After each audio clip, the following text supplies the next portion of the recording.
Hello, everyone, and welcome. Good morning, good afternoon, good evening to you all joining from different time zones. And welcome to today's event hosted by ODI, Sorting Out Subsidies, Navigating Fiscal Reform for Economic, Social, and Environmental Transformation. My name is İpek Gençse. I'm a senior research fellow in the Climate and Sustainability Program at ODI. And it's really fantastic to have such a great panel of speakers and experts joining us today on this really interesting and timely topic. So we know that well-designed subsidies for production and consumption, including in the form of tax exemptions, budgetary support, other forms of support, they can help reduce poverty, stimulate economic growth and transformation, and mitigate environmental harm. They can improve affordability of fuel for low-income households and food, can boost productivity, and can just be a driver for progressive and development objectives. But they can also, in the current way in which they've been designed, be very aggressive in ways that prop up support for consumption by the wealthy rather than meeting the essential needs of the poor. They can favor inefficient production choices, and they can result in economic consequences paid for by the taxpayers in a way that doesn't necessarily benefit large segments of the population or the planet. So against this backdrop, I think it's needless to say, subsidies have been reviewed for decades, but especially in recent years, there's been a lot of research and practice going into navigating subsidy reform in a way that meets our development and climate and sustainability objectives while addressing the needs of those that are the poorest segments of the population and generally supporting societies transform in the way that we would like to see.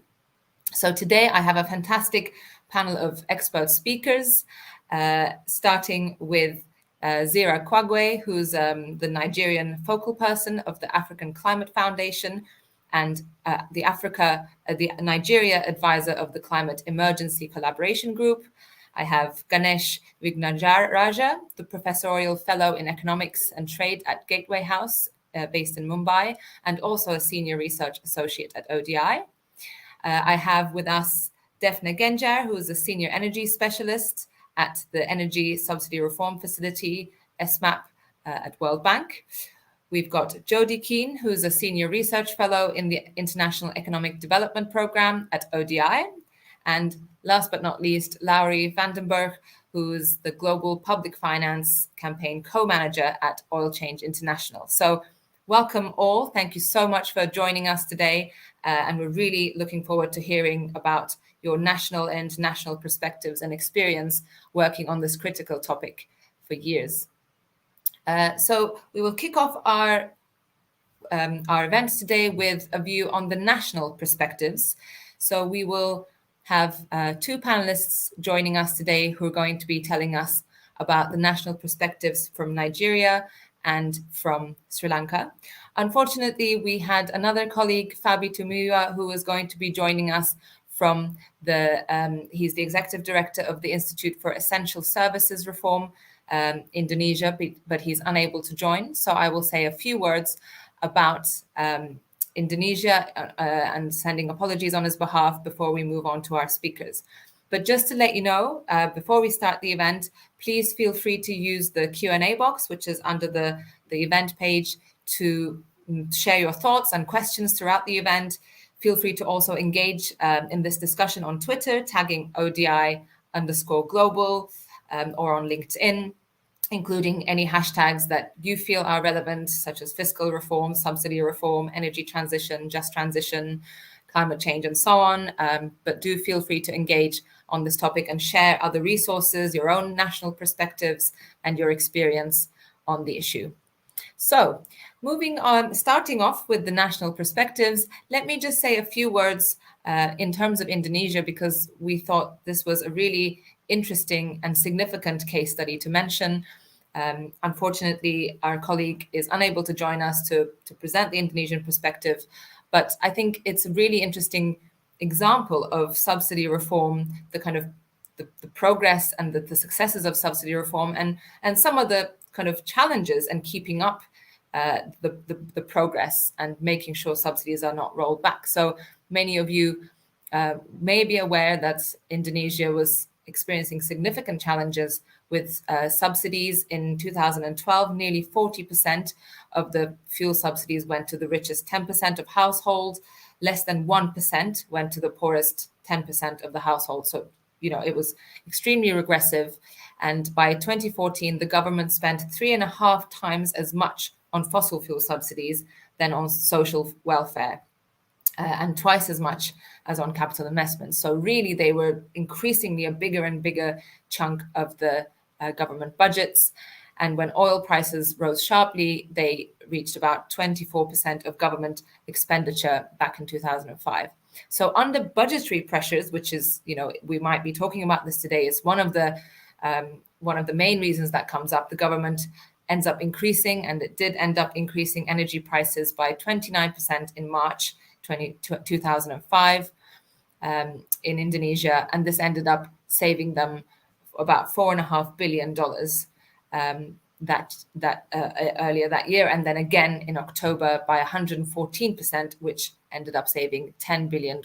So this is just to show you that the kind of size of the government budget that goes to continuing to support subsidies. But what Indonesia managed to make progress on was that when they were raising energy prices, to avoid public backlash, they coupled subsidy reforms with a bundle of spending targeted at the poor, which included cash transfers, health insurance, financial assistance for students, and loans, low-interest loans for small businesses. So, and in 2014, the government was able to remove the subsidy on petrol and gave diesel a smaller subsidy, which was tied to the market price. So Indonesia was really able to make advances, but then there were some challenges in kind of keeping up the subsidy reform, because when times get tough, it's very easy to roll subsidies back in.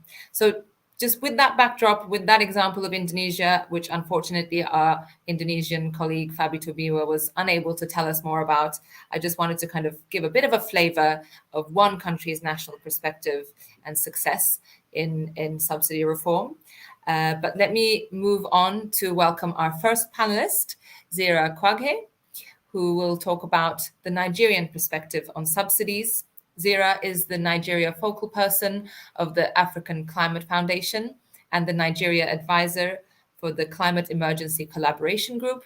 He's an economic researcher with expertise in climate and energy policy. And in his current role, Zira supports the implementation of Nigeria's Climate Change Act through the National Council on Climate Change. He previously worked at Quadrature Climate Foundation, managing their energy transition portfolio. So over to you, Zira. Please do tell us about some of the experience in Nigeria on subsidy and subsidy reform. In particular, in Nigeria, there is a strong understanding, which our research at ODI shows as well, that subsidies are simply part of the social contract.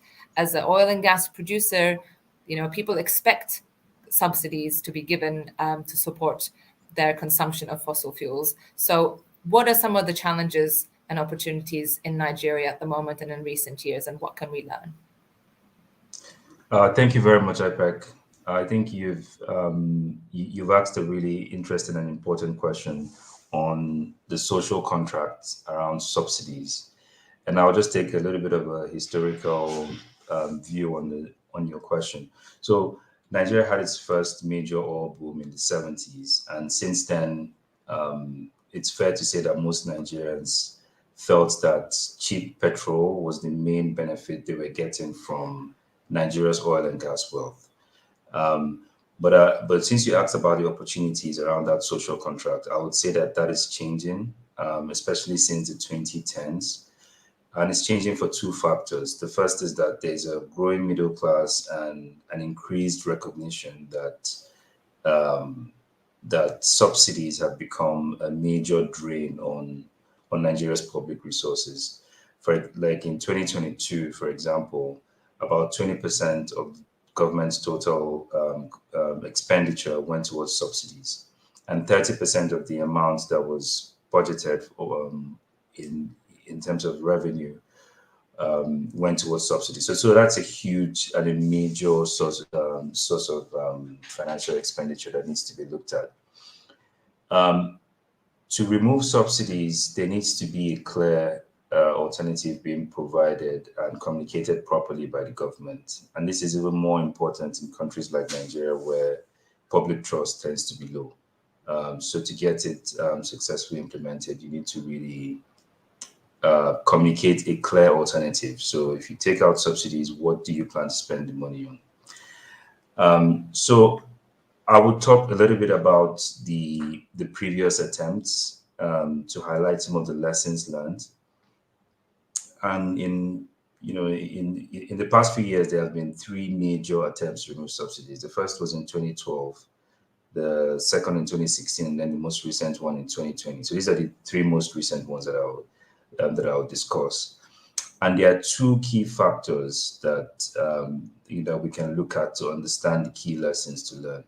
The first is on the magnitude of the price change when subsidies are removed. So in 2012, when subsidy removal led to widespread protests around Nigeria, we saw that there was a 120% increase in the price of petrol. And that is because of the direct proportion that subsidy payment has with oil prices. So the higher oil prices are, the more subsidies governments have to pay. In the case of Nigeria, when the global price of oil is less than $40 per barrel, there is essentially no subsidy. But as soon as it goes above $40 per barrel, then the subsidy the government pays increases in proportion to the oil price. So fast forward to 2016, when subsidies again was phased out by the current administration, there was a 60% increase in the pump price, but we did not see that the extent of widespread protests as compared to the 2012 subsidy removal, because of the fact that there was existing scarcity already, and the jump was not more than 100%. So it shows us that the magnitude can actually affect the likelihood of success of subsidy removal. Then the most recent one in 2020, oil prices were around $40 per barrel in the wake of the COVID oil price shock and other global market shocks that happened in early 2020. And at low oil prices, like I mentioned earlier, there was really no increase in the pump price for petrol. So for that reason, it was successfully done at the time, but then later reversed when oil prices went above 70. So I guess the summary of the first lesson is the magnitude of the price change. Then quickly on the second factor I'll discuss is the political capital and public trust around subsidy removal. So the first factor I mentioned on managing the price change is mainly affected by external factors that are not, necessarily controlled by Nigeria, or not controlled by Nigeria really. But the second factor, which is the political capital and public trust, is a more domestic issue. And when political capital and public trust is low, the likelihood of success of subsidy removal or subsidy phase out tends to be low, at least from the previous attempts that we've seen. And we've seen a trend that governments tend to remove subsidies either at the start of the administration or towards the end. So at the start of the administration, because you have maybe 3-4 years to recover public trust and recover legitimacy and find ways to mitigate some of the impacts of subsidy removal on the poorest. Or at the end, because you don't really, you can exhaust your political capital knowing that you're already out of, going out of government. So the timing is really important, and some of the factors that determine timing can be internal or external. But I think it's really critical to understand the context in which some of these subsidy removal decisions are made. So finally, I'll just say that they still need to build evidence to promote the understanding that there are alternatives, and better design of some of the social reinvestment programs would really help in mitigating the negative impacts of subsidy removal. I think I'll stop here for now, iPad. Thank you very much, Sarah. That was a very concise summary of some of the essential elements of the challenges and the opportunities around reform. And I will come back to you with some follow-up questions. But let me now move on to our second panelist, Ganesh Vignaraja, who's professorial fellow in economics and trade at Gateway House, based in Mumbai. And he's also a senior research associate at ODI. He's the former director of research at the ADB Institute in Tokyo and a member of the Central Bank Committee on Monetary Policy and Financial Stability in Sri Lanka. So it's fantastic to have you join us, Ganesh.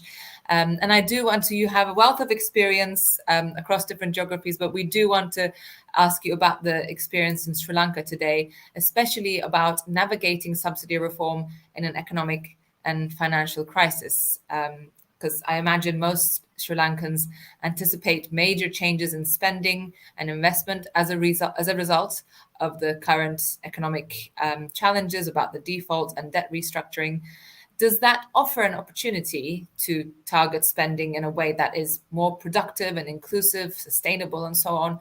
Or does it kind of close down fiscal space too much for subsidies, even for the poorest? And is there a bit of a short-termism in the picture? Is it not possible to pivot to a longer-term strategy of growth and development?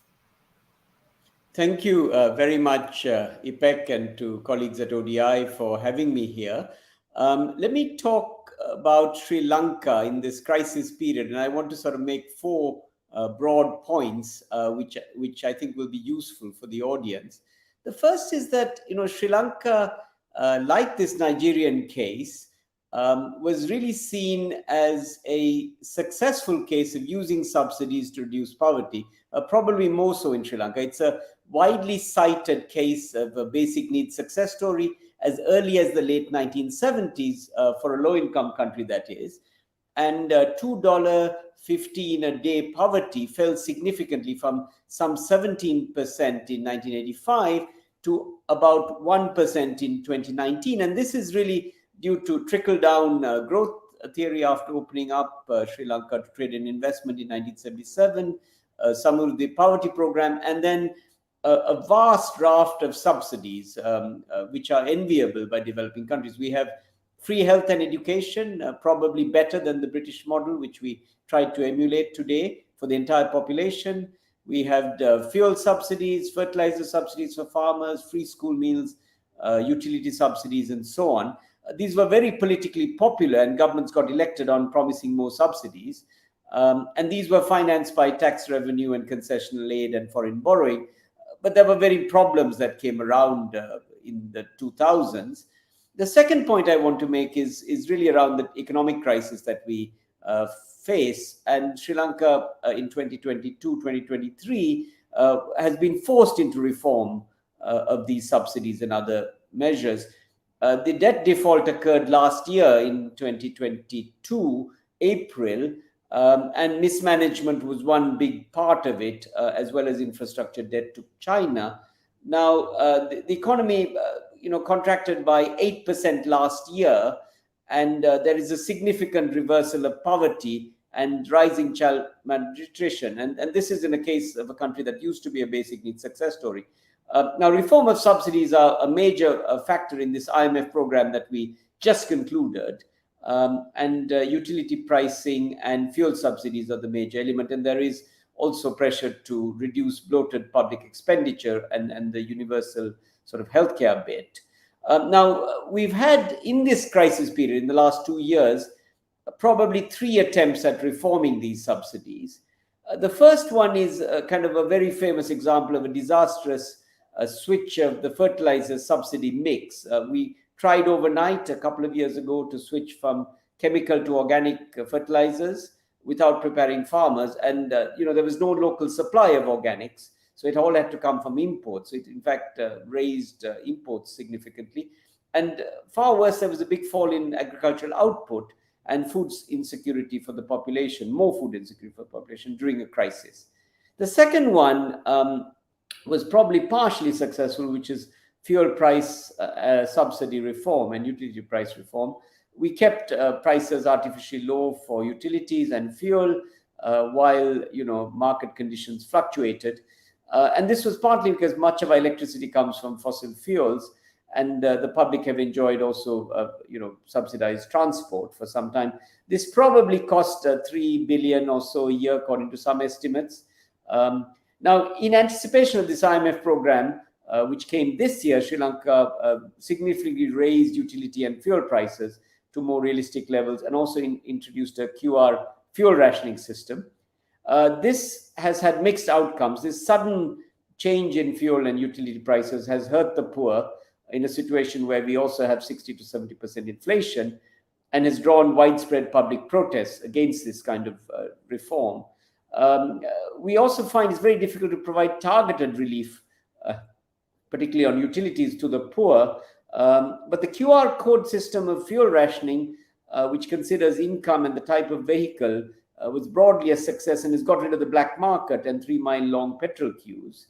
By the way, there's also subsidies on solar and rooftop solar and green energy, which has been somewhat successful. The third kind of reform is really ongoing reform of the free universal health system, but means testing and targeting the poor has been challenging. So the government is proposing having some partial reform where you have government hospitals with fee-paying wards alongside public wards and charges for some services. I guess as we move towards year one end of this IMF program, it just started, we will get more discussion about more subsidy reform. And then I hope a comprehensive structural reform program in year two, that is 2024 and 2025, year three, and subsidies will be looked at more comprehensive to restore fiscal balance. So there are three lessons really from Sri Lanka that I think are more interesting for everyone here. The first is that redistribution based on multiple subsidy services without growth might give some basic needs for some time and enviable social indicators, but tepid growth and macroeconomic imbalances persistently will come back to bite you and bring painful adjustment at some point. And the debt in economic crisis in Sri Lanka is a point to discuss. We live beyond our means for many years, and when shocks come, it really hits you. The second point is that the economic crisis may be an opportunity to reform subsidies and provide better targeting, but these are very difficult to do in a crisis situation, particularly when you have IMF austerity and inflation of 60 to 80% and a contracting economy, and public protests can be there, which are very difficult to manage. So the third point really, and the third lesson, is that it's better to implement subsidy reform in normal times where you have the fiscal room, and to consult the public about this, and to have a credible system of means targeting for the poor. I hope this was useful, Ipek. Thank you for having me. Thank you very much, Ganesh. Yes, absolutely. Really interesting to hear Sri Lanka's perspective. And I think this is the challenging thing, right? Subsidy reform has often come at a time of crisis, but that's not the most sort of sustainable and thought through way of reforming subsidies, because there's already various other challenges that you're having to grapple with, plus the level of public discontentment with the general economic circumstances and the hardship, and on top of that you're kind of imposing these huge reforms. It's much better to do it at a time when the timing and the political will allows there, as Zira was saying, for there to be some much more calm and reasoned thinking. But to do that, to not have those external pressures, you need to have really strong political will, and sort of political parties and movements that are trying to build support for the reform and are able to make sure it's successful in the long term. I just wondered if either of you want to come back on that dilemma of, the crisis often paving the way for much needed reform on this front, but actually a much better time being, as you were saying, Ganesh, sort of a calmer time when these decisions can be made with much more foresight and the time taken. How do we solve that dilemma?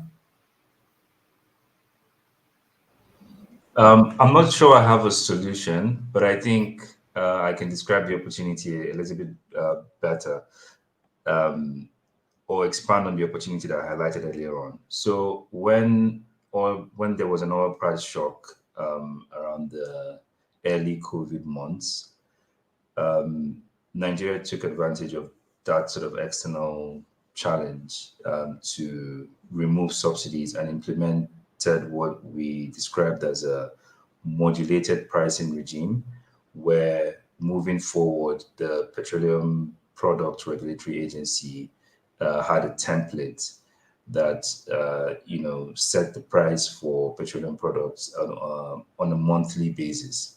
So I think it's one of those situations where a major global challenge can create an opportunity for reform that then can be taken forward even past the period of crisis. Thank you, Zira. And actually, we have a related question for you from the audience, which is to share some more insights on the ideal timings, but also the building the trust and the public's expectations. As you were saying, that there are some sort of recipes to success, which is, as you were mentioning in your presentation earlier on, making sure that the changes are incremental, and making sure that they happen usually at the beginning or towards the end of a government's term in office. But do you think there's anything that more broadly that can be done around kind of building the trust, especially with a younger group of voters who are much more aware of some of the circumstances, some of the economic challenges, and environmental challenges around subsidies? Do you see potential? Yes, as with any major government policy or any government policy, really, I think public trust is really important, and it really lies at the foundation of public sector decision making. Once public trust is weak, everything is difficult to implement, it's difficult to design, it's difficult to get build consensus within the country. So I would say if we're talking about a recipe, public trust is essential and at the base of it.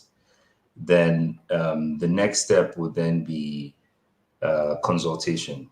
And the previous speaker highlighted that as a key element in Sri Lanka's case, where you need to get the buy-in of the key stakeholders, and you need to get the buy-in of some of the segments of society that are likely to push back. So in Nigeria's case, the labor unions are usually the voice of the, or they are the voice of the masses, and they tend to be, the strongest resistors to any plan to remove subsidies. So early consultation with some of these groups to explain the benefits, to explain that even on a socio-economic basis, the people that are impacted are likely to gain more from subsidy removal. That communication is really important, and that was missing really in the 2015, in the 2012 removal. But I think the government learned that lesson and did better in 2016 and in 2020. So that's the second. So first being public trust, second being consultation, and then the third being a clear plan for reinvestment. I think that's an element that with if you can get these first two right, then it's easier to communicate a social investment program, and you have the trust of people that you would actually manage it properly. But when the public trust is weak, even if you design the best social investment program on paper, or best social or best subsidy reinvestment program on paper, the lack of public trust will reduce the chances of success. So, in summary, I'll just say public trust, public trust being the foundation, consultation being the next layer, and then redesigning, how to reinvest the subsidy funds. Thank you very much, Zira. I think that's an excellent segue to our second set of panelists, where we'll be talking about some of the international perspectives and experiences, and we can ask them a little bit about how these resonate with their experience working across different countries and the international fora. So with that, let me welcome our third panelist, Defne Gencer, who is a senior energy specialist at the Energy Subsidy Reform Facility, SMAP, at the World Bank. Prior to that, she worked in the bank's energy and extractives global practice in the South Asia region, focusing on energy sector reform, policy, regulation, energy efficiency, and the agriculture, water, energy nexus in countries including India, Pakistan, and Afghanistan. And prior to that, she worked in the East Asia and Pacific region, also focusing on energy efficiency, renewables, electrification, and other energy-related key topics. So she has also previously worked for an energy regulatory agency and a private international energy is a major with an international policy think tank in Washington, D.C. So a fantastic wealth of experience across the energy sector, but spending the sort of latter part of her career, especially focusing on energy subsidy reform. So Defne, I wanted to ask you, also hearing from some of the experiences from Zira and Ganesh on Nigeria's and Sri Lanka's attempts, MDBs, including the World Bank, have been very strong advocates of reforming these exclusionary, regressive, and inefficient and environmentally harmful subsidies. But drawing on decades of work, more and more, they're starting to emphasize the sort of softer dimensions of reform, to complement these very technical aspects. There are these really key issues around enabling reforms that can be implemented politically viably and sustained in reality. So what are some of the insights that have emerged from SMAP's wealth of experience from the Energy Subsidy Reform Facility, where you've been supporting, I think, over 65 countries over the years? How can governments take into account these political economy dimensions, the timing, the pressures, and so on? And how can they design reform that's going to actually improve people's living standards and be sustainable? Thank you, Pek, and thank you for having me and the ODI team. I hope you can hear me well. So I'm so happy to be here and be with a panel that is with such diverse expertise. So let me just maybe take a moment to introduce what SMAP stands for. So those of you that may not be familiar with our acronym, it's a multi-donor technical assistance program hosted by the World Bank, whose focus is to support developing country governments in their efforts in sustainable energy transitions and poverty reduction and economic growth. So as part of this broader program, the Energy Subsidy Reform Facility focuses on supporting our what we call our client counterparts, our governments, in designing energy subsidy reforms. And since the facility was established in 2013, as Ipek mentioned, we have supported over 65 countries with technical assistance grants amounting to over $25 million to do the technical work that helps them get there. And as is evident already from the commentary, energy subsidy reforms remain a key development issue. And the energy crisis of 2022 made it even more obvious that it's a challenge that for developed and developing countries alike, as governments rush to protect their households and firms from the impacts of the energy commodity price shocks. And in the aftermath of the crisis, now our colleagues at the IEA and OECD estimate that fossil fuel subsidies have exceeded $1 trillion. And this is in stark contrast to all the other development goals that need to be funded. And so we talked about it. In addition to contributing to excessive use of fossil fuels that harm the local environment and global climate, fossil fuel subsidies are also regressive and costly. They put significant fiscal pressures on governments and divert money away from other development priorities, especially funds that could be used for human development, growth, and pro-poor oriented public spending. In fact, like Ipek mentioned, in many countries, we find that government spending on energy subsidies exceeds the spending for social assistance. So Ipek, to answer your question about the softer dimensions that we've been focusing on, and these dimensions beyond the foundational technical work that still needs to be done in the energy sector and fiscal policy domains around developing fuel price increase trajectories or pass-through formulas or updating tariff methodologies or having price adjustment schedules, so the technical work that needs to be done. We have been increasingly focusing on the softer aspects like you mentioned, and this draws on experience from our work in different countries and also insights from international literature in this space. And let me just highlight two dimensions for now, and we can go into the depth of these later. one is the understanding of the political economy context. Already Zira and Ganesh really touched upon this. And going into the deeper detail, understanding the distributional impacts of potential reform options, and not going in with one option is what's really important, assessing the options and potential impacts, and finding workable options to mitigate these impacts. So, like we talked about, and Zira really hinted at this very nicely,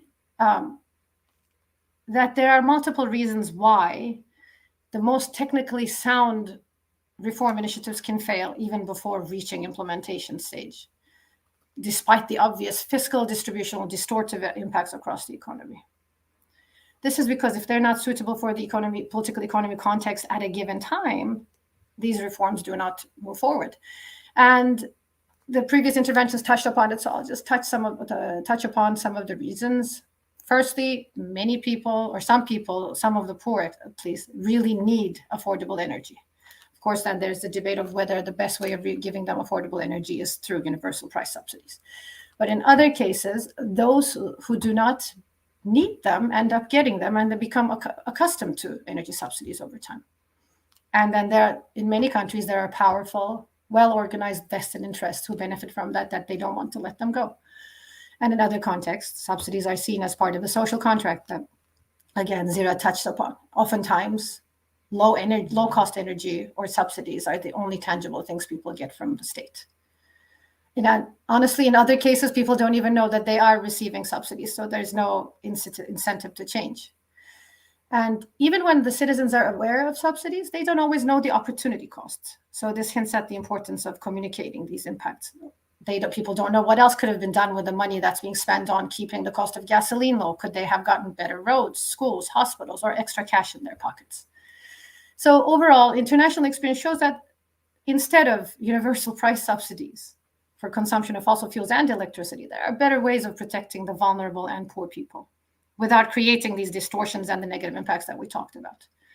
But these reforms, to deliver a meaningful solution, require hard work, detailed preparation, sustained political commitment, and stakeholder engagement and communication, like we talked about.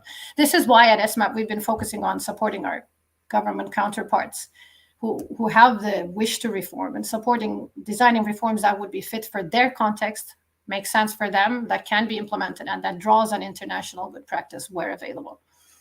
So, as I said, a critical precondition of understanding political economy dynamics is the assessment of distributional impacts of subsidies and the reform. And for this, you need to use both quantitative and qualitative approaches as the context makes possible with the data and different approaches that are available. So these assessments can really shed light on who currently benefits from these subsidies, who stands to gain or lose, and then using these underlying analyses to inform a political economy analysis. So not just going in there assuming positions or where stakeholders stand, really using data and analysis to then use it as a form of meaningful engagement between the government, the policymakers, and these key stakeholders, and helping build supportive coalitions. And different groups were mentioned. For instance, Ipek, you hinted at a newer emerging group, the climate conscious youth, but also those that stand to gain from it and what the reform alternatives are, and offering also tangible benefits. And I'll get to this in a minute, but both Ganesh and Zira also mentioned the importance of offering tangible alternatives, because what we find in our research is that a review of recent stakeholder surveys conducted in different countries indicates that citizens are not invariably opposed to price reform.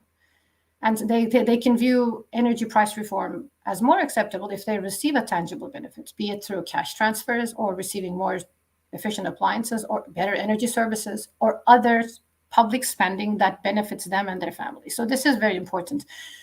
Engaging stakeholders in a meaningful way, which means not a one-way communication, but a two-way engagement, and understanding their concerns and trying to address them through the reform scope is really important.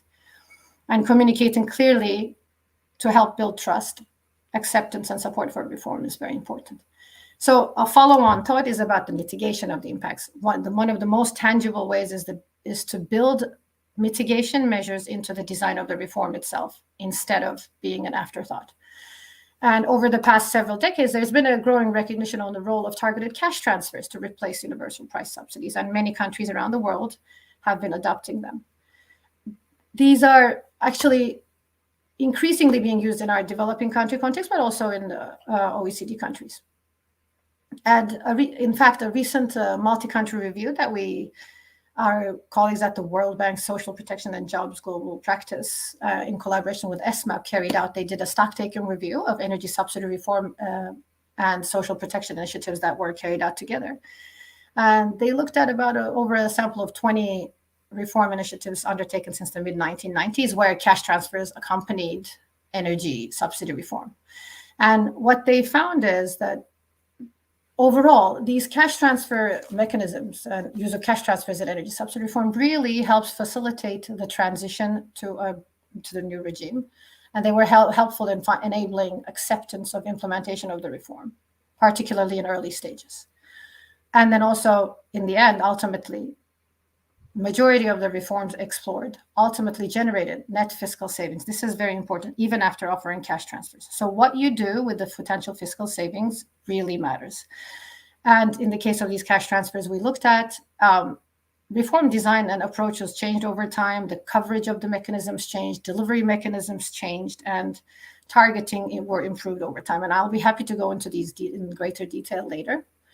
But a few examples that are worth highlighting are, for instance, the Dominican Republic's multi-year reform efforts in the energy subsidy reform and using the Solidaridad, Bonogas, and Bonoluz schemes and integrating over time. And then another good example is Jordan's 2012 fuel subsidy reform, where a carefully timed cash compensation effort preceded a price increase. And of course, a good, often cited good practice example is Ukraine's energy subsidy reform effort of 2014-16, where prices were increased at some point, gas tariffs were increased fourfold, if I'm not mistaken, and district heating tariffs were increased to I think, twofold. But this was accompanied by a very inclusive, broad-based cash transfer program to the housing and utilities program. And that really facilitated the transition and allowed the sector to come to cost recovery gradually. So these experiences highlight the importance of leveraging existing social protection mechanisms to complement reform and using practical delivery mechanisms and improving targeting over time. So IPEC, to conclude, most of the importance of these softer aspects is increasingly being recognized both by the academia and practitioners in the development field and also think tanks.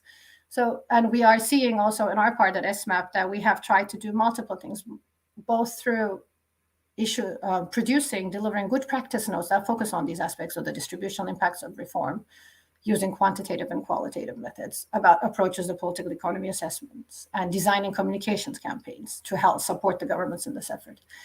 In addition, a lot of our country grants have undertaken analysis on all of these dimensions and the distributional impacts over time.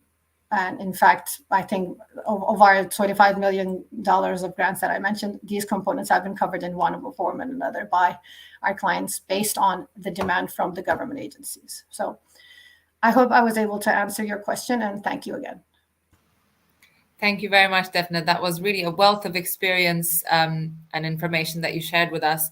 And I think my main takeaway is that one size absolutely does not fit all. I think every country and at any given time have a different set of political priorities and circumstances.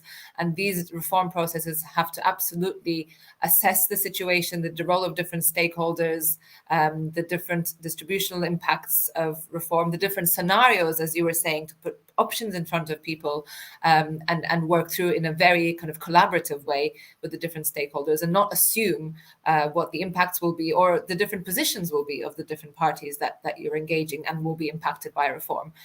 So really a wealth of experience there. And we will come back to it in our discussion. But for now, I would like to slightly pivot from our discussion so far, which is mainly focused on energy subsidies and fuel subsidies and the country examples, to tackle a different form of subsidy. And as we know, subsidies are much broader than just energy subsidies. And for that, I will bring in my colleague, Jody Keane, who's a senior research fellow in the International Economic Development Program at ODI. She leads our work on trade, climate, and development, the nexus of trade, climate, and development. Previously, Jody was an economic advisor within the Trade, Oceans, and Natural Resources Directorate of the Commonwealth Secretariat, where she had the responsibility for global advocacy on emerging trade issues and supporting the global architecture. which included in relation to addressing harmful fishing subsidies, an issue of critical interest to so many small island developing states and least developed countries, LDCs. And since joining us at ODI, she's convened the LDC trade and climate negotiators to explore cross-cutting thematic issues at the climate and trade nexus. So I think with this introduction, I would like to ask Jody a little bit about her perspective on the World Trade Organization, the WTO, and the recent announcement of a landmark agreement around fishing subsidies, because the international fora, such as the WTO, have been one of the fora where we can take forward subsidy reform, but there have been a lot of challenges for years. So please do tell us about this breakthrough, what you think the WTO's achievements have been on moving this big sort of task along to get this agreement, and what's its capacity to enforce its agreement. Do you think we might see similar progress on environmentally harmful food or energy subsidies or any other area? What are some of the pros and cons of working with the beasts of such international organizations? Thank you very much, Ipek, and thank you also to all of the previous speakers. It's been a really enriching discussion. So I'm going to briefly just outline some of the history. So thinking about how we reached this landmark agreement, why it is a landmark agreement, and then I'm going to reflect in terms of what this agreement means, thinking about clean energy subsidies, fossil fuel subsidies, and so on. So just in brief, we've known that there's been this big gap in relation to the international trade architecture and this need to address harmful fishery subsidies for a very long time. So it's taken more than 20 years to reach agreement at the WTO. And all the while, subsidies have been provided. It's been estimated that out of a total of 35 billion subsidies each year to the fisheries sector, around 22 billion of those are harmful. So all the while we've had these subsidies being provided, and we're at a situation now where around 90% of global fish stocks are either fully are now classified as kind of being fully overfished. We're reaching that sustainable limit. So the kind of urgency of addressing harmful fishery subsidies it's kind of raised up the international agenda. It was part of the Doha development round of negotiations. It was put on the agenda there back in 2001. But of course, those discussions broke down in 2007. And then subsequently, the Sustainable Development Goals, which of course were agreed by heads of government, they then provided a kind of new focus and essentially the mandate for trade ministers to really take action on this front, because you have a goal there, SDG goal 14, which is life below water, and a specific target was referred to, got this target 14.6 by 2020 to prohibit certain forms of fisheries subsidies which contribute to overcapacity and overfishing, eliminate subsidies that contribute to illegal, unreported and unregulated fishing, and to refrain from introducing any new such subsidies, all at the same time as recognizing the need for special and differential treatment for least developed countries and developing countries more broadly. So the SDGs agreed in 2015, and then they came into effect in 2016. These really helped to raise the profile of this need to address harmful fisheries subsidies, because they are, artisanal fishing is of critical importance to, if you look at countries like Senegal, for example, a number of least developed countries, small island developing states, it's really of critical importance. So, the need to address the fact that you have subsidized fleets traveling vast amounts of distance, hoovering up fishery stocks. There's a need to address those subsidies that are enabling those fleets to do that.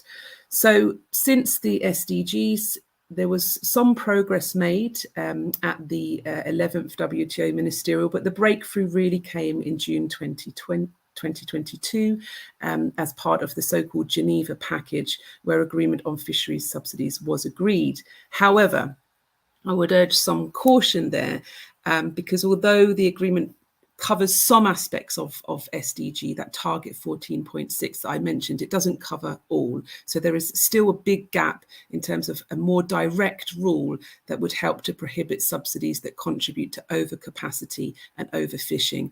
And there, the sorts of subsidies that we're talking about are things like subsidies for fuel, for example. So there's still a really big gap. So we're at the situation now where there are closed meetings ongoing in preparation for MC13. So the text that was agreed in June 2022, it was recognised that it was not complete, so a compromise was made that negotiations would continue with a view to securing agreement by MC13. And the agreement itself doesn't come into effect until around up to two-thirds of the WTO membership have essentially submitted their acceptance of the agreement. And there's a specific legal term that's used for that. At the moment, I think there's only around 3 out of the total number of WTO members that have actually submitted that. So although it's a landmark agreement, it's still not a comprehensive agreement. There's still this big gap, this more direct rule that I mentioned that is essentially missing. But in terms of what was agreed, there was agreement reached on the need to address subsidies that contribute to illegal, unreported and unregulated fishing. There's a peace clause there, so it enables developing countries to have some flexibility in terms of providing subsidies for their own EEZs, their exclusive economic zones for some period of time. Agreement was reached on subsidies for fishing and fishing relating activities regarding overfished stocks as well. But again, there's a peace clause there. So developing countries, again, they can't be challenged within their own EEZs for a period of time after entry into force of the agreement. And then finally, the third area that was reached was regards to other subsidies. And this was really trying to tackle the issues with regards to the high seas, which fall out of the jurisdiction of any member states. So essentially this last target, which targets other subsidies, including those provided to fishing on the unregulated high seas, to reflagged vessels and to fishing on unassessed stocks. Essentially, this part of the text tries to target those cases where there is essentially no fisheries management in place. So there's no way of knowing that the stocks there are overfished or not. Therefore, governments are being prohibited from providing fishery subsidies for those sorts of activities. Finally, the agreement does provide for transparency. There's a new kind of notification system there included, and there's also support for implementation for capacity constrained countries. And this is along similar lines as we've seen the WTO has been progressing over time. We've seen a similar approach with the trade facilitation agreement there as well. So I would say that, yes, it's certainly a landmark agreement in the fact that it's the first to really to refine the rules so that they take into account environmental sustainability as well. Because I think we were at a point where the kind of original text, the original framework of GATT, the agreement on subsidies and countervailing measures of the WTO, these agreements are really about trying to prevent beggar thy neighbor policies, but they haven't in any way taken account of the environment and the fact that we're reaching the limit of sustainable fish stocks, and you could say it in the case of fossil fuels as well. So in that sense, there are some optimists if we think about the kind of reform of the WTO and the kind of new leadership that is in place. There are optimists there that say that this agreement and the text and the process can provide lessons for addressing fossil fuel subsidies, for example. It provides some substantive kind of lessons there in terms of the actual approach to identifying subsidies. So the fact that it's used in an effects-based approach indicates that a similar approach could be used for fossil fuel subsidies. So there's certainly, this learning process that members have been on this journey, and they're still on this journey because, as I said, we're still waiting for a comprehensive text. So I would say that there is optimism. There's room for optimism there. However, there's also those that say that are not so optimistic and say, look, even under the existing rules, you've had countries like China, of course, not playing by the rules for some time, and we've now got these really big packages that have been introduced by the US and the EU that are also breaking the existing rules on subsidies. This is all part of the current kind of discourse now around the WTO. So I think it begs the question, really, is the institution strong enough? Are members willing to engage? Are they willing to go down and go down this route, to use this learning from the fisheries text and agreement, the process, to move into other areas? I think you've certainly got some like-minded groups of countries that are engaging on plurilateral discussions to address trade and environmental sustainability issues. There's a kind of subgroup there on that's looking at fossil fuel subsidies as well. But I think it's going to take a lot of time, a lot of resources, a lot of effort, and we're probably going to need the inputs from a lot of other agencies there as well.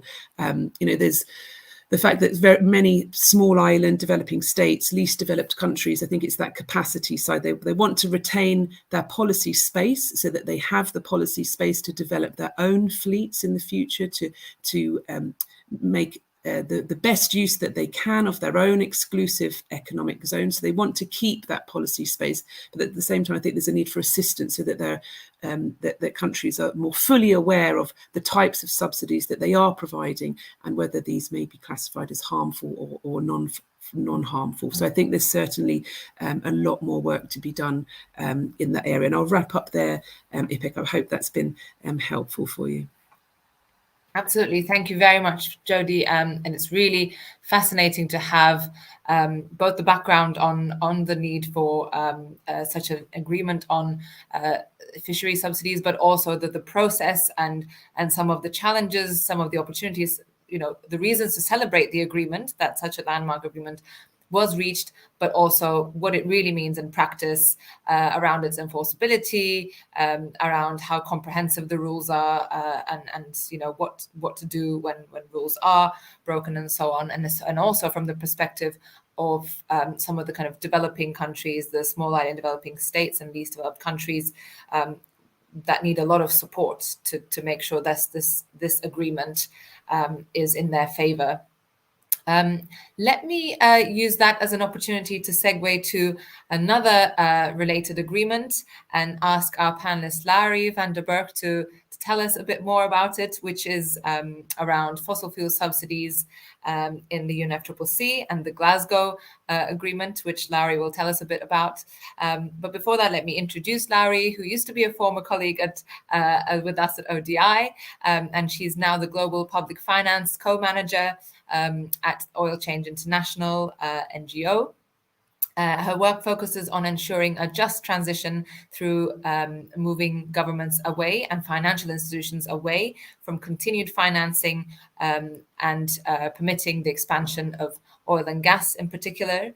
She previously worked at Friends of the Earth Netherlands, where she led a climate court case against Shell, filed on behalf of over 17,000 people. And as I mentioned before that, she worked with us at ODI. So it's a pleasure to be sharing the platform with you today, Larry. And I want to ask you, as I mentioned, about the Glasgow Climate Pact, the agreement reached around the Glasgow UNFCCC Climate Summit in COP26 a couple of years ago, and what implications that might have for us to sort of reignite the multilateral process and international process around efforts to phase out fossil fuel subsidies. So can you tell us a bit more about the strengths and limitations of the UNFCCC with respect to its influence over subsidy reform? And can this commitment be used to re-inject the urgency and to catalyze action on phasing out fossil fuel subsidies, which is a clear requirement for us to meet our climate targets? Thanks, Ipek, and thanks so much for having me. I'm very honored to join this distinguished panel. So I'm going to start by underlining the significance of the UNFCCC commitment. As Daphne already mentioned, fossil fuel subsidies increased to almost $1 trillion in 2022. And this is in part due to surging energy prices. On top of that, G20 countries and the MDBs continue to provide $55 billion a year in development and export finance to new fossil fuel projects. And this is almost 2 times their support for clean energy. Meanwhile, fossil fuel companies have been making record profits, And the UN Secretary General Antonio Guterres says they are feasting on hundreds of billions of dollars in subsidies and windfall profits, while households' budgets shrink and our planet burns. So fossil fuel subsidies, as we've heard today, clearly go against a just and equitable transition. They are fundamentally incompatible with the goals of the Paris Agreement, including Article 2.1c. And I'll move to the next slide here. Article 2.1c calls for making finance flows consistent with climate resilient development. And in this respect, the UNFCCC commitment to phase out fossil fuel subsidies is welcome. But it is notable that after almost 30 years of UNFCCC negotiations, this was the first time that fossil fuels, the leading cause of the climate crisis, were explicitly named in the cover text. And it should also be recognized that this is not the first commitment to end fossil fuel subsidies. The G20 already made this commitment over 10 years ago, and the G7 have since made the same commitment. And in 2010, a group of countries launched a Friends of Fossil Fuel Subsidy Reform Initiative. And yet we have not really seen the required action on this agenda, at least not at the scale that we need to see it. And the reason that reform is not happening at the scale required is not necessarily because of a lack of commitments or a lack of research, a lack of guidelines that exist that can guide reforms. It's really because of a lack of political will and vested interests. Countries have in the past delayed concrete action on this agenda by endlessly debating definitions of fossil fuel subsidies. And in the G20 and APEC peer review processes, countries have argued that their fossil fuel subsidies are efficient because they support economic competitiveness or protect poor households. But to remain competitive through the transition, industries will of course need to decarbonize. And as we've also heard from the other speakers, protecting poor households can often be achieved more effectively through other social protection measures. The good news is that we can really surpass this definitional debate, as there is an internationally agreed subsidy definition adopted at the WTO, and UNEP has developed a methodology for measuring subsidies on the basis of it.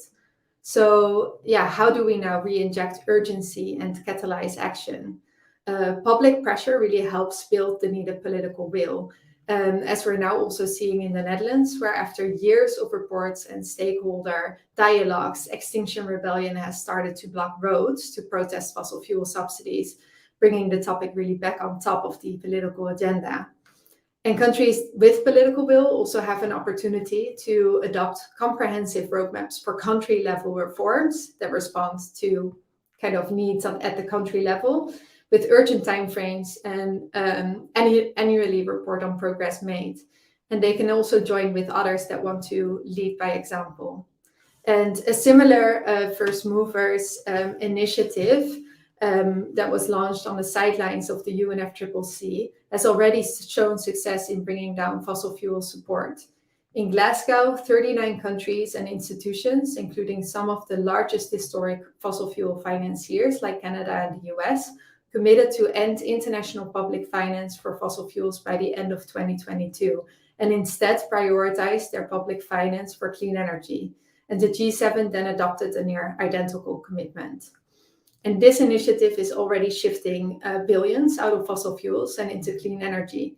And if all signatories make through on their commitments, and we're still waiting on a few countries such as Germany and Italy, the US and Japan to deliver, if they all follow through on their commitment, they can increase their clean energy support to $37 billion US a year. And that sum is sufficient to close the clean energy access finance gap. And as a next step, these signatories can and should expand their efforts by addressing domestic fossil fuel subsidies. So a small but mighty group of countries that lead by example have an opportunity to encourage others to follow suit and ensure that strong principles get adopted to ensure that subsidies are redirected in support of a just energy transition, and also to ensure that new subsidies to technologies labeled as green, but that in practice extend the lifetime of fossil fuels, such as fossil hydrogen, ammonia, or CCS, get avoided.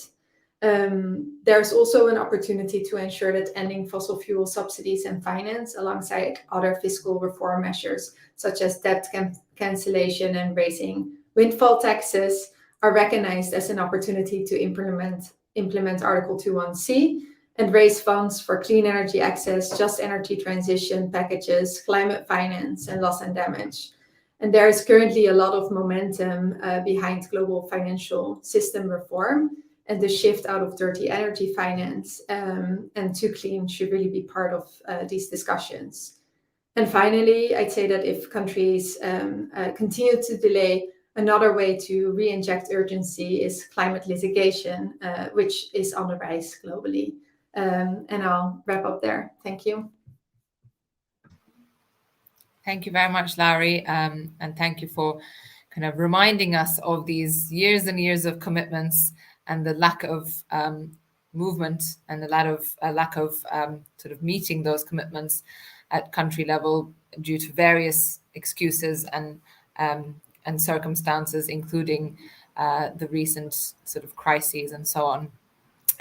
So at this point, I'd like to open up for some broader questions. I think we have already got a few questions from our audience members, but feel free to add them into the chat box, both addressing some of the country examples that Zira and Ganesh talked about in the case of Nigeria and Sri Lanka, but also looking at the international experience through the work of the World Bank, through the recent progress that's been made by the WTO in the case of the fisheries subsidies and what that might mean for further progress on other subsidies, and also thinking through about the sort of landmark Glasgow Climate Pact and its inclusion of not only fossil fuel subsidies, but fossil fuels for the first time in the cover letter of UNFCCC a sort of cover decision. What does that mean in terms of the international processes? Are we really seeing some unprecedented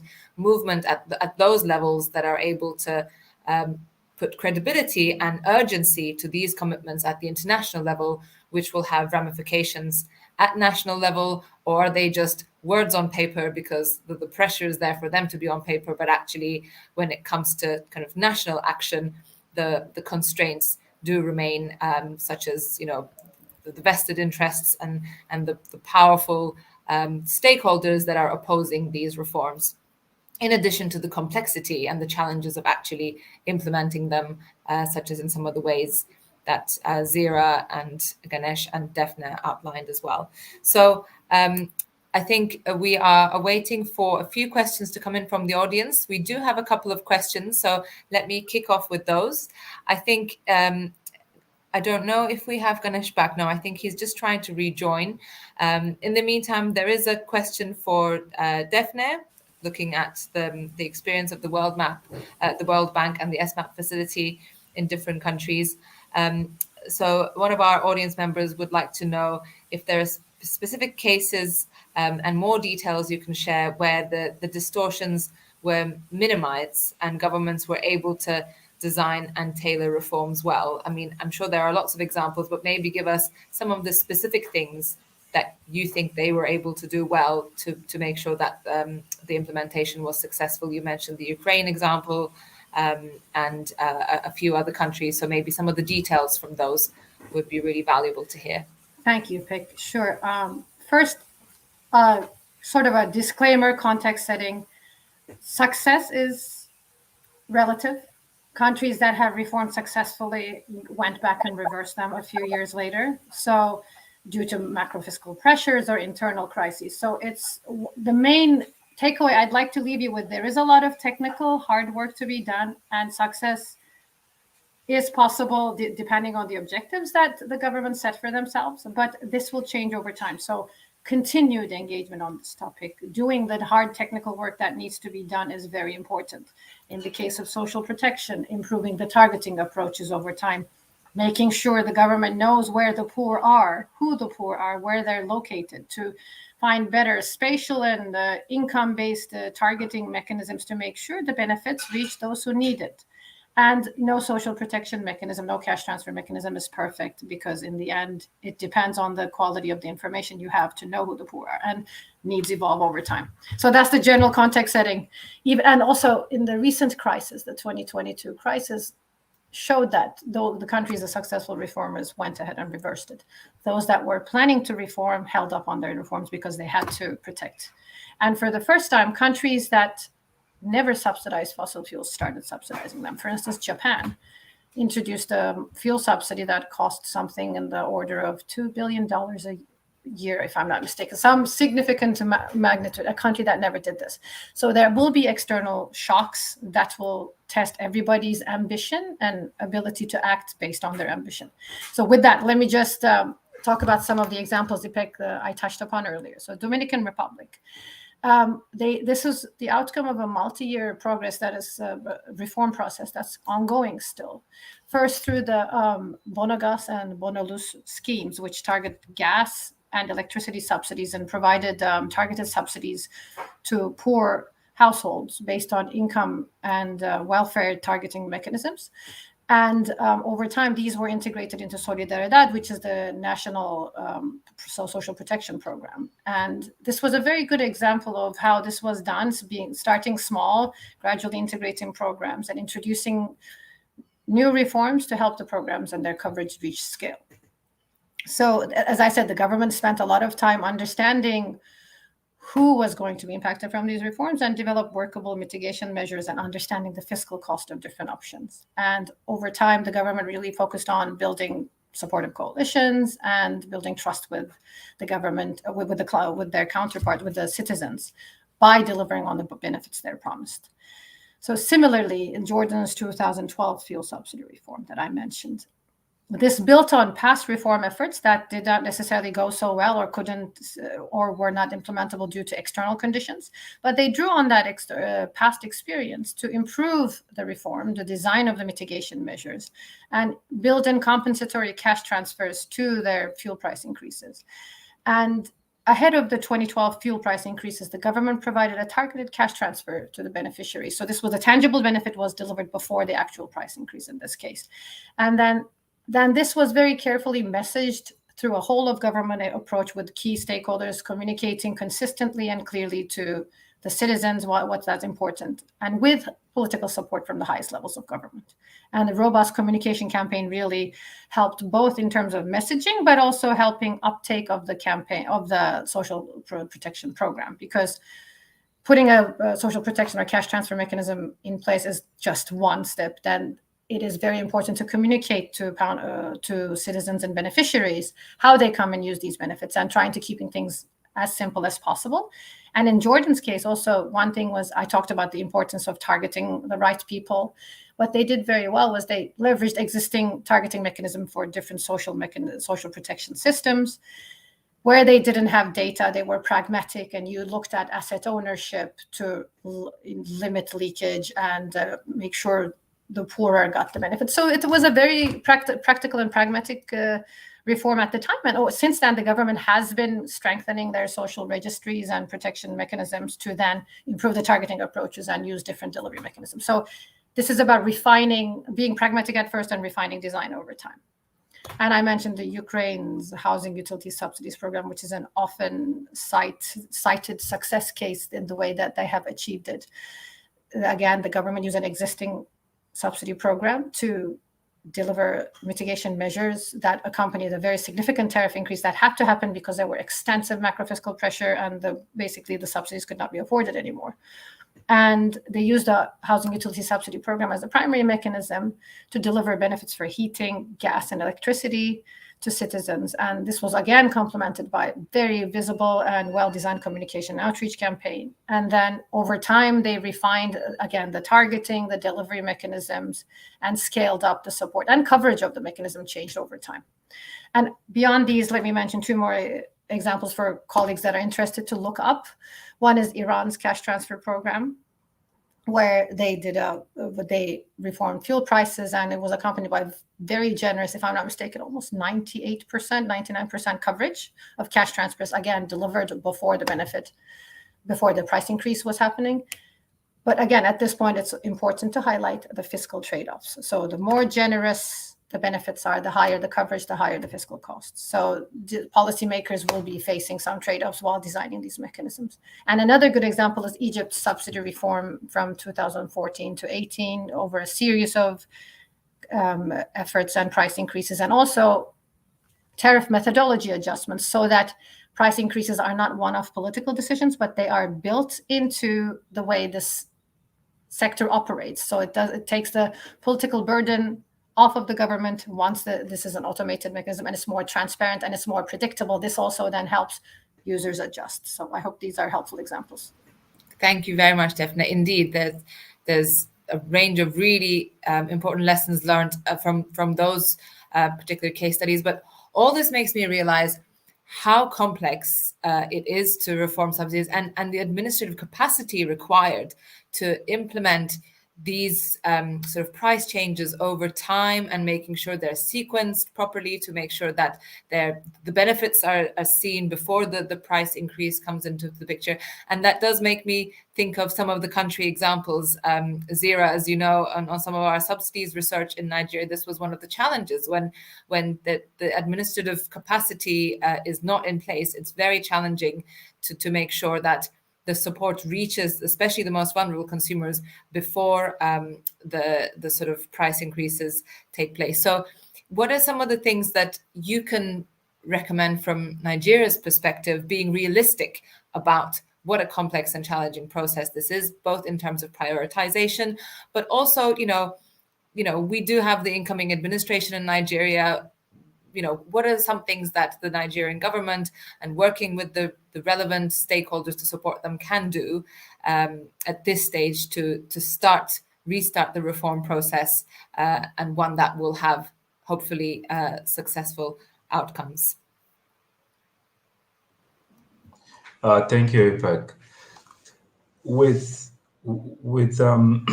subsidy removal, I think the previous speaker definitely already mentioned that we need to have a better evidence base to ensure that the palliative measures are effectively delivered.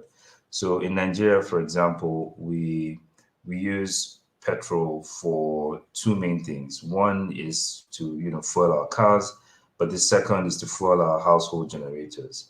So millions of people use household generators to generate backup electricity when the grid power is insufficient. And we need to understand where it's going, the patterns of consumption, who needs it the most, and then target the reinvestment programs to those people that need it the most. Then the second point on the political transition. From my discussions, you can tell that subsidy removal is not a new topic in Nigeria. That's happened time and time again and has been reversed. And up until this point in 2022, for example, we spent $7 billion on subsidies. So it's still in place. Now, what is new is that for the first time, we have a law that actually mandates liberal pricing of petroleum products. So the Petroleum Industry Act that was passed into law, I believe, in 2021, sets, mandates for liberal pricing of petroleum products. So there's a strong legal or legislative basis for the new administration to work off in terms of implementing the subsidy reforms that we're expecting. And then finally, I'll just say that for the first time also in our history, subsidies have become a political topic where candidates, all the three leading candidates in the last election that happened in February, all had something to say about subsidies. Thankfully, all of them said they would do away with subsidies, but it's an evidence of a changing tone of public discourse on the topic, and it's good to see that the new administration has already stated that it's part of their priorities once they come into office. So I'll stop here.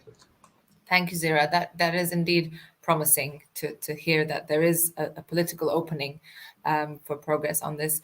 Ganesh, let me turn to you. There is a question from our audience, which was posted on the chat earlier, about sharing any broad advice for countries' efforts on tackling subsidy reform, balancing the social and economic, and if I may take Chair's priorities to add to that, environmental and climate goals to that.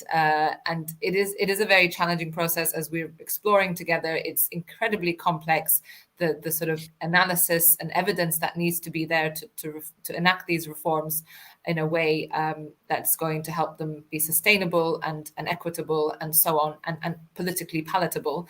But any advice from your experience and your work in Sri Lanka, but also across the board on elements that you want to that we discussed that you want to support, or other perspectives you want to bring in on that? So I think this idea of trying to do it in a crisis like we are in Sri Lanka at the moment, and where this is also being seen as externally imposed by the IMF in our case, makes things very difficult to be palatable, right? So that's the first kind of point. So crisis is one, and externally imposed is another. And be it the World Bank, be it the ADB, these actors are not in great credibility in many developing countries because these are seen as causing hardship to the people. So I think the first thing is really to think about trying to do some of these adjustments in normal times. I think I come back to that message, where the fiscal space exists and where you can have a homegrown team that tries to assess the kind of spending pattern and what kind of tax revenue is needed. Because at the end of the day, one of the really strong things that comes out of Sri Lanka, but also Bangladesh and Pakistan and a whole host of other countries in the Asian region, is that the macro has not been so well managed. So you try to do this in good times, and you try to think about what the social contract is, and you have to try to get buy-in for that. And then I think you can get to the technical level matters. I think our colleagues from the World Bank and others were talking about technical matters, but they don't really fundamentally answer the political question. If you start off in the Sri Lankan case, as we did, with a very high level of subsidies, right, which had massive poverty effects, right? They reduced poverty significantly, along with trickle-down theory and a targeted poverty program. Then to take it all away is really difficult, So you've got to really forge a new political contract. And in our case, we are being very fundamental about it because of the crisis, to say that, we can't afford this anymore without the growth, right? So I think you've got to find the fiscal space. You've got to do it in growth times. And then the third element, our colleague from Nigeria will also understand, you have to have very strong public trust. And I think the thing we haven't talked about is the elephant in the room, which is a strong anti-corruption framework. When you start taking away subsidies, right, people automatically assume that politicians are pocketing the difference, right? And the poor are really not getting the benefit, and it's the rich and the politicians. And so you really need a very credible anti-corruption framework, which is again nationally designed. It should not be externally imposed. That really sets in the process for the reform. So these are the pragmatic things I come with. I hope this makes some sense. Thanks very much, Ganesh, and also for underlying some of those key points that you made earlier about this challenge of subsidy reform often being imposed at a time of crisis, but that and externally, but actually that being the complete wrong starting point, when it's much more successful to do it in normal times, and when there is a demand from the country and a realization that this is the right thing to do for all kinds of social, economic, and other purposes. Let me take one of the other audience questions, which is directed to you all, but perhaps the second set of panelists focusing on the more international perspectives. So one of our audience members said it was very interesting to hear about previous commitments from the G20, G7 and the UNFCCC, and whether there are any ways of enforcing these commitments compared to the WTO. Can you suggest other more influential multilateral bodies who should be paying more attention to sort of badly designed subsidies, and I guess putting a finger on them and making sure that they put in place similar commitments or an effort to help reform them? So maybe we could discuss a little bit, Lowry and Jody, if you want to, the implications of the commitments from the G20, G7, UNFCCC, and WTO, and any other influential multilateral bodies that you think should be paying attention to this issue? Sure. I mean, I'm happy just to jump in just with immediate thoughts, if that helps, Ipek. Yeah. I mean, what immediately comes to mind is, I mean, it's not, I mean, in terms of the question of enforcement, I mean, I think that's particularly tricky if we look at the WTO currently. But I would go back to the SDGs and that framework, because it does include, there's reference there that is made to fossil fuel subsidies, for example. And we're not so far off 2030. So I think, that is the kind of the global mandate that all development partners are kind of working towards. So I think it's really, we've got these global mandates. And so we need agencies to act and to assist in capacity building efforts as well. What always comes to my mind is the OECD, but of course, that's a rich countries club. But historically, they did a lot of work on agricultural subsidies, which was very helpful. More recently, they've moved into fisheries subsidies as well. UNCTAD has been very helpful, thinking about fisheries subsidies also. But that, just to kind of boost the analytical capacity, that, some of the constraints that Ganesh was mentioning, I think there certainly does seem to be a bit of a gap there. I mean, just reflecting on the example of the fisheries agreement and the text there. I mean, within the text, there's agreement to provide support for technical assistance and capacity building. So I think, it is recognised that if you're reforming subsidies, your regime, you will need some assistance. So that's now the WTO has this fund. It's seeking pledges to try to implement that. Perhaps if there was greater momentum on fossil fuel subsidies, a similar kind of approach, you could envisage that could take place as well.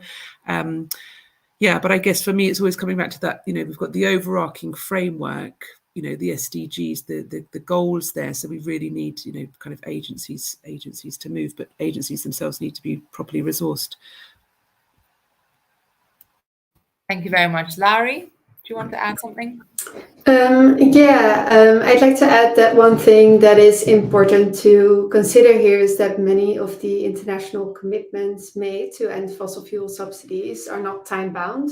So the G7 has committed to end fossil fuel subsidies by the end of 2025, and it has also committed to end international public finance for fossil fuels by the end of 2022, so by the end of last year.